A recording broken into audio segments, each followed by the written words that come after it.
Good morning, Compass Christian Church. How are you guys doing this morning? Man, oh my goodness, you guys are way too nice. You have no idea.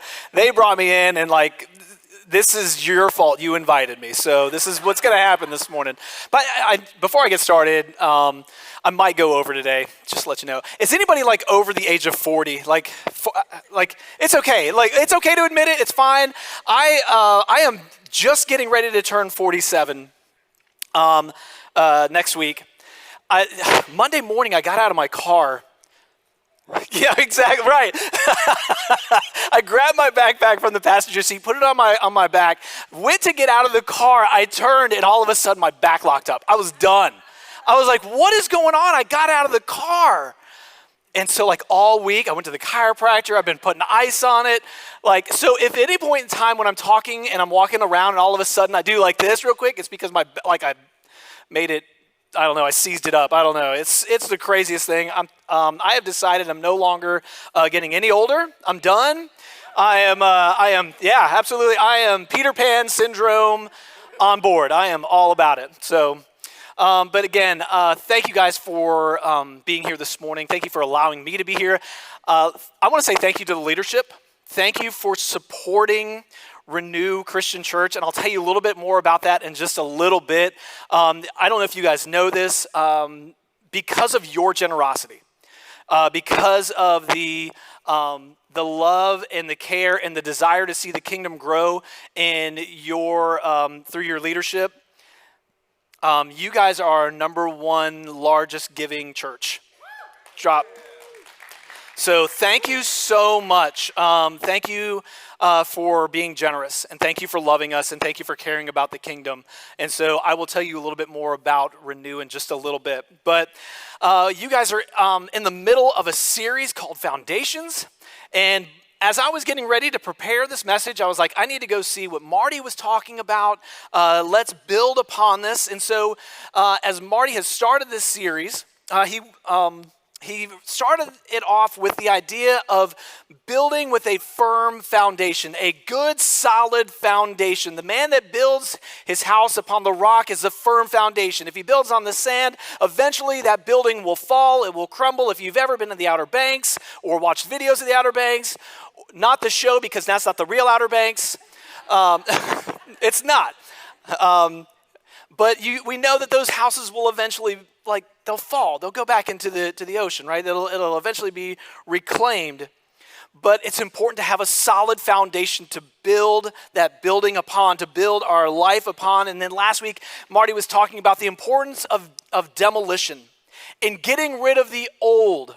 It's important to get rid of the old, the things that are no longer useful, the things that are no longer healthy. And the important side, though, is to build back with things that are good, things that are healthy, things that are of God, so that we can have a solid foundation to build our life upon in the coming year. So now we've just ended week 2 of the year, right? We're now in week 2 of, or getting ready to start week 3. And as Marty was talking about the resolutions that people make and the things that people will do, one of the number one things that people do is they get a gym membership, right? So we are now at the end of week 2. Has anybody stopped going to the gym yet? Did anybody start going to the gym? right, exactly. I got a gym membership last year. I think I've used it 10 times. It was really bad. I can't wait till I have to stop paying for it. I want to go to the gym. But for those of you who do go to the gym, all right, here's the good news. All of those people that made a resolution to go to the gym will no longer be at the gym. You can now get on your machines. You can now go back and work out. You don't have to wait. There you go. There's your good news for all of our gym people, okay? It's back to normal. As you all celebrate. I couldn't get on the treadmill for an hour. I didn't know what was going on. So, but this morning, as we continue into this series of foundation, we're going to be talking about this idea of counting the cost, right? Because we said that we want to build on firm foundation and we want to get rid of the old. And if we're going to build back, there's a cost that comes with that. Last July, my family and I, we moved to Durham, North Carolina, right? About 40 minutes away from here. We are really getting used to it. It's really a beautiful town. A lot of great things are happening there. We moved from New Bern, where we lived and ministered for 12 years, and we are now in Durham, and we are getting ready to plant a new church in September. And when we got to Durham, we didn't have much time for the transition. From the time that we announced it and we were getting ready to the time that we needed to move here was like 90 days. And my wife did a fantastic job of trying to find us a home. The frustrating part was homes weren't staying on the market very long. And even rentals, it was hard to get a rental because as soon as my wife would call about a rental, it would take a day for the realtor or the real estate agent or the property manager to call us back, and it was already gone. So my wife told me on one Wednesday night, she said, hey, by the way, I don't know what you're doing tomorrow, but you got to cancel the plans. You got to drive to Durham to go get us a house. So that's what I did. I made the 2-hour trek, stayed for a couple hours, and drove back so that I could get us a home. And ever since then, we have been on this journey to try to find a home that's closer to the property, closer to the church where we're going to be, because right now it's like on opposite corners. And we really want to be in the community. And we went looking for homes, and I could not believe the cost of homes. I was like, this is crazy. I was like, hey, how about this? How about we see if we can build a home? Let's see if we can find a piece of property and build a home, because it's a little bit cheaper to buy a home, especially the homes that we're looking at. Has anybody ever heard of a barn dominium?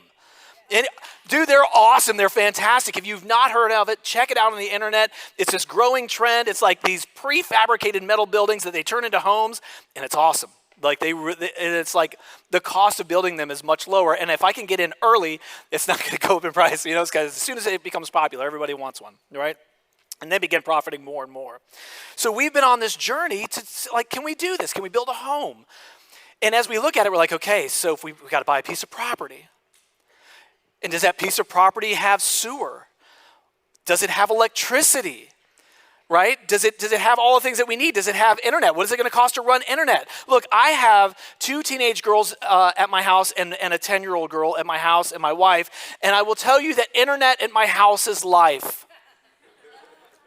It is like bread, water, internet. And most days it's not even in that order. You know what I'm saying? It's usually like internet and I might eat, and maybe I'll change my clothes. It's like that's sort of where they are. But internet is very important. So we're trying to count all of these costs of what it's going to take to do something new. In Luke chapter 14, Jesus says this. He says, suppose one of you wants to build a tower. Won't you first sit down and estimate the cost to see if you have enough money to complete it? For if you lay the foundation and are not able to finish it, everyone who sees it will ridicule you, saying, this person began to build and was not able to finish. Now, really, this passage isn't really about building a home. Jesus really wasn't concerned about people building homes. What it really has to do with is counting the cost of following Jesus. But it really gets us to our point of where we need to be today. It helps us to get to our topic today. Have you ever thought about this?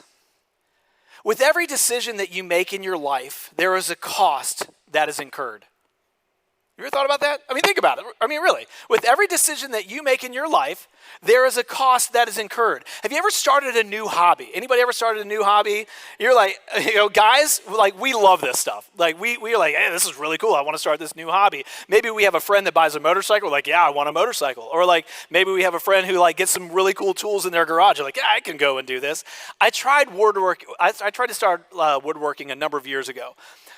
I built like maybe a couple useful things. And one of the things that I built was for my church was this stand that we could put a computer on and people could sign in at. And it looked really great. And until you stepped back. Because it looked level, but it was like this. I'm not even kidding you. Like I thought I measured it all out, and I realized in this time, like, maybe woodworking is not for me. So lately, over the past 6 months, I've been watching videos of people doing leather tooling. Have you ever seen that? It's amazing. If anybody leather tools, I would love to learn more. So for Christmas this year, I took some of my money that was given to us as gifted, and I went and bought myself a leather tooling kit. And I'm like, I'm terrible at it. This is awful. I'm like, I don't know what I'm going to do, right? But it cost me something to begin that. You have to go buy the tools, and you have to go buy the leather, and you have to like learn how to do all of this stuff. And then when I got there, it was like, you need to buy more stuff. And I'm like, this is not going to be as cheap as I thought it was going to be, right? So how about this though? Maybe in your life you had a career switch. You're like, I enjoy what I'm doing, but I want to try something new. But with that cost of making that decision, it can cost time with your family. It can cost income because maybe that new job doesn't pay as much. Maybe it will cost you going back to school to learn that trade or whatever that thing that is that you want to do. But there's a cost that goes along with that. There's a cost in who you will marry or if you will marry. I've always told my daughters this. The two greatest choices or decisions that you will ever make in your life is number one is if you will follow Jesus with everything that you have, your heart, your mind, your soul, and who you're going to marry. Those are the two greatest decisions that you'll ever make, or not get married. Or will you start a family? Will you and your spouse start a family? Do you know how much it costs to raise a kid these days? I have 3. I'm sure maybe some of you have more. It's like, I don't know. But just a quick internet search, just like baseline, around $233,000 it costs to raise a kid. I mean, that's amazing. It blows my mind that it costs so much. But I'll tell you what. Having kids and starting a family is the best decision I've ever made in my life. I would do it 100,000 times over. My kids are my joy. I love them. I love watching them grow into the young ladies that God wants them to be. And I'm doing all I can not to mess that up along the way. And just like every decision that we make in life, right? Those things cost us stuff. They cost us, it's a monetary cost, or it could be a physical cost, or it could be a spiritual cost. And just like every decision that we make in life, there is a cost that comes along with following Jesus. One of Jesus' disciples, Matthew. He takes and he writes a record of Jesus' life and all the things that he did. And he wrote them to a specific people group so they could understand who Jesus was a little bit better. And in in his writing about Jesus' life and his ministry, he writes about the time when Jesus just had come out of the wilderness after spending 40 days in the wilderness, praying, being with his Father, being tempted, and getting ready for his public ministry. And begins to preach about the kingdom that is now here. And as Jesus is traveling, as he begins his public ministry, he comes to the shore of the Sea of Galilee, and he finds people working, right? Because what else would people be doing on the shore of Galilee? I mean, if it was us, we'd probably be out, on towels, sunbathing, maybe an umbrella drink in our hand, whatever that is. But at this time, there are people out living their life, trying to get ready for their day-to-day, trying to take care of their family. And he comes upon these people. Matthew chapter 4, verses 18 through 20, and it says this. And as Jesus was walking beside the Sea of Galilee, he saw 2 brothers, Simon called Peter, and his brother Andrew. They were casting a net into the lake, for they were fishermen. Come, follow me, Jesus said, and I will send you out to fish for people. And at once they left their nets, and they followed him. Verse 21, going on from there, he saw 2 other brothers, James, the son of Zebedee, and his brother John. And they were in a boat with their father, Zebedee, preparing their nets. And Jesus called to them, and immediately they left the boat, and they left their father, and they followed Jesus. Did you guys see what's going on here? These young men, these sons, they were out working with their fathers, doing the family business. They were out gathering resources to sell in the market to take care of their family. Right? This is about the only thing that they've ever known in their life. These men are fishermen. This is what they were born to do. This is what their father has raised them to do. And they know this and they understand this. And this is like life to them. And this is important to them, and it's important to their families, it's important to their communities. And as Jesus is walking along and he's seeking out people to follow him, he calls to these men that are in their boats, that are on the shore, they are preparing for work, and he calls them. And these men leave all of their tools behind, their tools for their trades. They leave their family, their father behind, and from there they go and they follow Jesus. And they leave all that they know, all that they understand, and everything that they are comfortable with, and they go and they follow Jesus. Have you ever known somebody in their life, and for a long time in their life, they've not followed Jesus? They were just doing what they do, like living their life. And maybe at some point they came to the understanding of who Jesus was, whether that was because they started attending church or because they were in a small group or because a group of people gathered around them and loved them and prayed for them and loved them enough to tell them about Jesus. And their life completely changes. They were one way at one point, but because of Jesus, their life is new and is different, and you can see that change in their life. When I think about this, I think about people like Dan, who was a part of the motorcycle ministry and I rode motorcycles with for a while. Before I knew him, his life was very different. But man, he's an awesome man of God. He loves people, he loves Jesus, he loves the church. I think about Jerry. He's a wonderful guy. Really is. Gracious, generous, kind. He was a good guy. And then when he came to that point and he followed Jesus, man, his life was different. He's now a leader in the church. I think about Ashley and Eric, whose lives were, I don't even know where their lives were. But it wasn't really in a great place. But they came to church and they found community and they found Jesus, and their life was changed. And their life is very different now. The reason why they live and what they do is a very different reason than it was before. They surrendered their lives to Jesus, and because of that, their lives were changed. These men that Jesus called, they left everything that they knew. They left their jobs, they left their families, and they followed Jesus and going where he went. And coming into the presence of Jesus and following Jesus, he changed their lives. He not only changed their lives, but he changed their titles. He said, "You will no longer be fishermen, but you will now be called fisher of men. Your nets will no longer be cast out as ropes to pull in fish. Your nets will now be the gospel, the good news, and you will cast that out and you will bring in people. And you will tell them about the kingdom of God that is to come. You will tell them about the good news of Jesus, the gospel." And there they go and they leave the known and they chase the unknown. See, there is a cost that comes along with following Jesus. And sometimes following Jesus is going to cost you your comfort. Ever thought about that? It'll cost you your comfort. You know, sometimes it means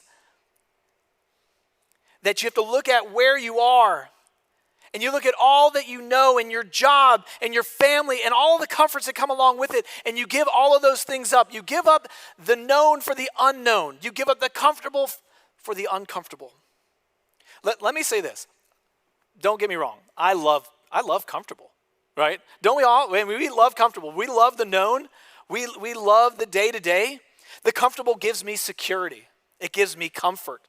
It affords me the ability to know where I'm sleeping tonight and where I'm getting my dinner tonight and where my next paycheck is coming from.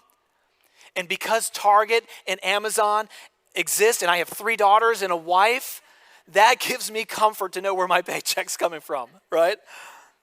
And I'm so thankful for it. I mean, don't get me wrong. I love my wife. She's beautiful. She's awesome.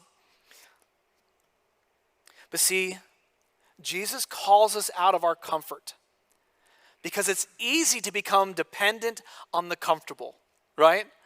It's easy to be comfortable. It's easy to become dependent on the comfortable, and it's easy to be complacent. And it's okay, we tell ourselves that it's okay to stay within the status quo. But see, Jesus doesn't want us to be dependent on ourselves and what we can do. He doesn't want us to rely on the status quo and the okay. He wants us to step out and to be dependent on him, and he wants us to trust him. Because, honest, in the comfortable, that's because that's where I have control. It's where it's what I control. I do my job. I take care of my family. I can buy groceries. That's good there. But when I relinquish that to Jesus, when I relinquish that to God, when I give that to God and say, God, I'm going to trust you, that's a little bit harder for us. I mean, guys, be honest, right? Like, I like to have control. I like to know. It's my job to take care of my family. And to give up the comfortable to follow Jesus is not always easy. He doesn't want us to depend on ourselves and what we can do. Instead, he wants us to rely on him and to follow him. James chapter 1 verse 7 says that every good and perfect gift is from above, coming down from the Father of heavenly lights, and he is never changing. The same God that was yesterday, that took those men from their jobs and made them disciples and tellers of the gospel, is the same God today that is working in your life. He is faithful, he is true, and we can trust in him, and he is going to lead us in our life. So when we settle for the good, when we settle for the easy, when we settle for the comfortable, which, I mean, it's not bad, right? The good is good. But when we do that, we may be missing out on the great. See, when we settle for ourselves, when Jesus calls us to him, and we don't relinquish everything, a life in Jesus is good. But a life in Jesus and trusting in him that takes us into uncomfortable places, man, that's where great things happen. And I'm not saying that you have to go to third world countries. I'm not saying you have to go be a missionary somewhere else. I'm not saying you have to give up everything, or that you have to sell your home or your cars or whatever it is, or however many things in your life that you think you need to give up or cut out. This is what it is. Think about it. You don't have to go do those big things, but maybe there's things in your life that you do need to get rid of. Because those things are blocking your way to a deeper relationship with Jesus. Maybe those things, they aren't necessarily bad. But if those become your idols, if those become the things that you invest your time in, then maybe those are the things that you need to get rid of so that you can follow Jesus more closely. Maybe those are the things that Jesus is telling you to set down and to leave behind and go and follow him.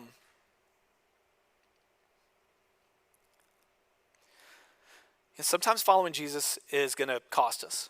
And it's going to cost us, and maybe it's going to call us out of our comfort zone and being comfortable. But have you ever thought about this? That being a follower of Jesus, it's going to cost you everything. Being a follower of Jesus is going to cost you everything. It's not easy to be a follower of Jesus. Listen to what Luke records in Luke chapter 14, verses 25 through 27. Large crowds were traveling with Jesus, and turning to them, and he said, "If anyone comes to me and does not hate his father and his mother and his wife and his children and his brothers and sisters, yes, even their own life, such a person cannot be my disciple. And whoever does not carry their cross and follow me cannot be my disciple." So let me tell you what I can surmise from this statement right here. I can surmise that Jesus has never ever been has never ever taken a church planter course.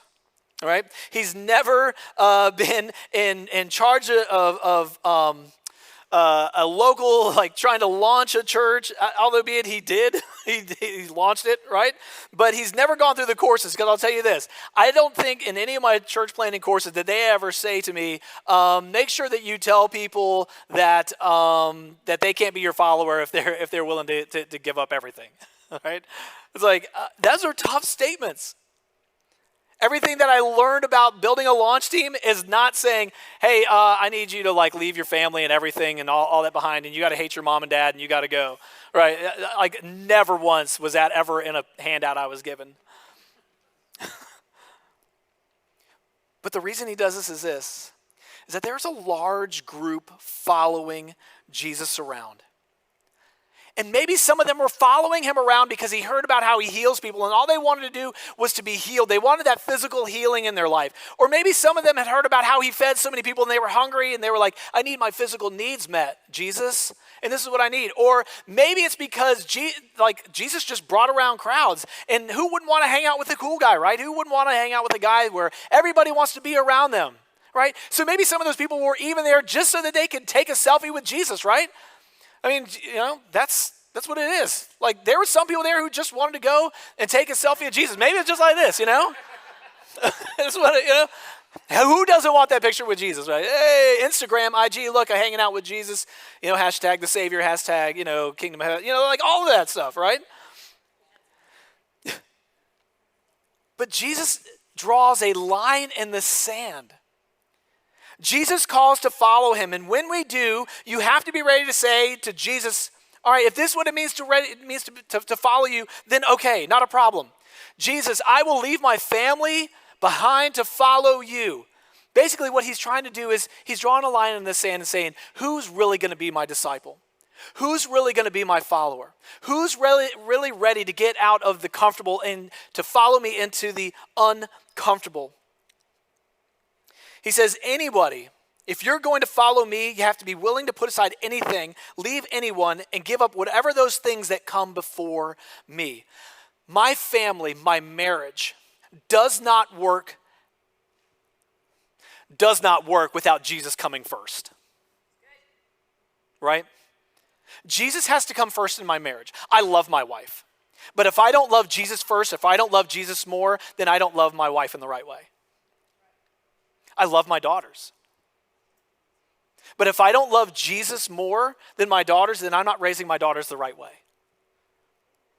I mean, I think I've already said this once, but as a dad, my greatest fear is that I mess up my kids. Like, and I don't always get things right in raising my kids. I really don't. But I love them, and I love Jesus, and I want them to love Jesus. And if I don't love Jesus, they're not going to love Jesus. So for you, ask yourself, am I going to stay on this side of the line where it's good? Or am I going to give up the good and I'm going to step across the line and I'm going to seek the great? I'm going to follow Jesus. I'm going to give up those things that get in the way of me having a deeper relationship with Jesus. Because basically, that's what Jesus is doing. That's what he says. He's saying all of these things are good, but you need to give up these things for the kingdom and follow me. So what will you do? See, Jesus calls us to pick up our cross and to carry our cross and to follow him. How much time do I have? We got a few minutes? I don't even know. Looks like I got 2 minutes. I got 2.5 minutes. Let me tell you my story real quick. I've been in ministry for about 21 years. I worked in Hampton Roads in Hampton, Virginia for a little while, for about 9 years at a church. I did youth ministry. And then we moved from there and we went to New Bern and worked at a church called Two Rivers Church. We got there a year or two of a church plant. And we worked there for 12 years. And it was so great. There were great people. We had great ministry times. We met a lot of wonderful people. We saw a lot of people come to Jesus. I had awesome opportunities to disciple people and to teach people and to lead people. And it's a great place. Two Rivers Church is healthy, and it's a great place. But about 2 years ago, I had this stirring. I was like, God, you're calling me to do something else. I don't know what it is. This place is good. Why should I leave here? Why should I do this? Why should I go? Because I just really felt like God had been preparing me to do something else, to do the next thing. So I began searching. And I had a great plan. My plan was awesome. Like, to be transparent, I didn't want to plant a church. I didn't feel like I had the thing, whatever that is. I wasn't a high capacity leader to plant a church. My plan was to find somebody who was ready to retire and settle into a comfortable place. For real. Let me go find a comfortable church. Let me preach there. In October of 2001, we went and looked at a church that was dying. There are about 17 people. It's called Northside Christian Church. They are wonderful people. They are awesome. And they gave up their property so that a new church could be planted in that place. And we've met them, and I've preached to them a few times. We've invited them into this. And in this place, because they have a bigger picture for the kingdom, they want to see a new church go in there. And we went and looked at it. My wife and I prayed about it. And we were like, can we do this?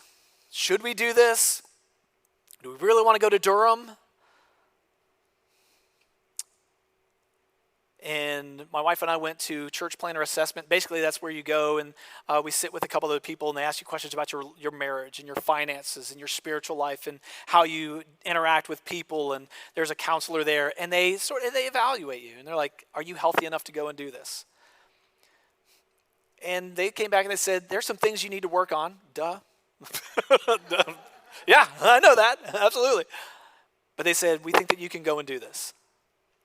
So we prayed about it all of December. In January, I told my lead minister in January of 22, and we held on to that for like 3 months. And we took our kids out to dinner at a restaurant where nobody knew us. And we told them there. And it was a lot of crying because they have a lot of great friends. And they have a really great community and a really great youth group. We said, "Hey, we're going to move this summer to a new place." And we uprooted our family and our kids. Sorry. Something happened a long time, like a couple of years ago. I don't know if it's all the estrogen in our house or whatever it is, but I've become really weepy in the past couple of years. And we moved them to Durham, where they don't have a lot of friends, and there's not a community. And we're working on building that community. And we said, "Hey, we're going to go plant a church."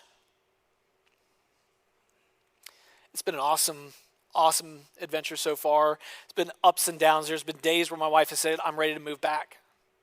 My kids are sad because they don't have friends and they're not doing very much. But you know what? We're hanging on. Early in 2001, I was sitting in my room. I don't sleep very good. So at night I put in headphones and I listen to a movie. I don't watch a movie, I just listen to it. Right now my movie is Fletch. I just listen to that one over and over again. It's a great movie. And one night that wasn't even helping. So I took it out and I laid in the darkness. I said, "God, I'm not going to talk, and I need you to tell me this is what we're doing. This is what I need to be sure that this is what you want us to go and do, and I need you to tell me." So I laid there in the quiet. I didn't hear anything. It's like, all right. So I fell asleep. I got up the next morning. I was getting ready for my day. And while I was getting ready for my day, the passage about Jesus walking out on the water, and the disciples are out on the water in a boat, and it's at night, and they're like, "It's a ghost." They're like, "No, it's Jesus." And Peter said, "Jesus, if this is you, call me out of the boat, and I'll come to you." And Jesus said, "Come on." So he gets out of the boat. He starts walking on the water. And as things happen, and as he realizes what he's doing, he gets scared, he begins to sink, and Jesus picks him up. I told my wife about that. I said, "All right, that's what we're going to do. We're going to get out of the boat, and we're going to go to where we don't know and what we don't understand, and we're going to let Jesus lead the way." So that's what we did. And we're here in Durham, and we are planting Renew Christian Church in Durham. And here's how you can help us. We need people who are going to come alongside and pray with us. I already have Scott and Jennifer Major. They're on my prayer team. I would love to get 10 more people this morning to be a part of our prayer team. After service, I'm going to be out there. I would love to talk to you. I'd love to get your name, your email address, and add you to our prayer team. If I added 10 more people today, that would make 35 people a part of our prayer team. I have a goal of 100 people to be a part of our prayer team. I'm at 35. Or I hope that after today I'll be at 35. You can tell others. Does anybody have friends in Durham? Do you guys have family, friends in Durham? Tell them what's going on. I would love to meet them. Let me connect with them and see if they are willing to go along on this crazy journey to start a church. Thank you for continuing to give. Please continue to be generous so that we can continue what we're doing. If anybody wants to talk about that more with me, let me know. I'd love to have that conversation with you. And then serve. If there's anybody that would love to be a missionary for a year to help us get planted, let me know. Come talk to me. We're going to step out of the boat, and we're going to go to the uncomfortable. Because we're going to follow Jesus. And sometimes following Jesus costs us everything. And I couldn't be more excited about that. we've counted the cost of what it takes to do this, to be a follower of Jesus. My question for you this morning, have you? If you've never made that decision to follow Jesus, let me tell you this. It is the best, most expensive decision you'll ever make in your life. But it's the greatest decision ever. Because when people come into contact, into a relationship with Jesus, it absolutely changes everything. And it's the greatest change that could happen. If you choose to do so, you choose to follow Jesus, it is the best eternal investment you'll ever make. Let me pray for you this morning. Heavenly Father, thank you for today. Thank you for loving us. Thank you for Jesus. Lord, help us to see that following you means everything. The cost is great, but it's the greatest cost that will ever happen. It's the greatest cost that we'll ever pay. Lord, we trust you and we love you. Lord, I thank you for this church, for these people. I pray that you bless them as they continually to make a difference in Fuquay, in their neighborhoods, in their families, as they continue to serve together, as they continue to grow together, as they continue to disciple one another to be better, more close followers of you. Lord, we love you. Lord, we thank you for Jesus. All these things we pray in his name. Amen.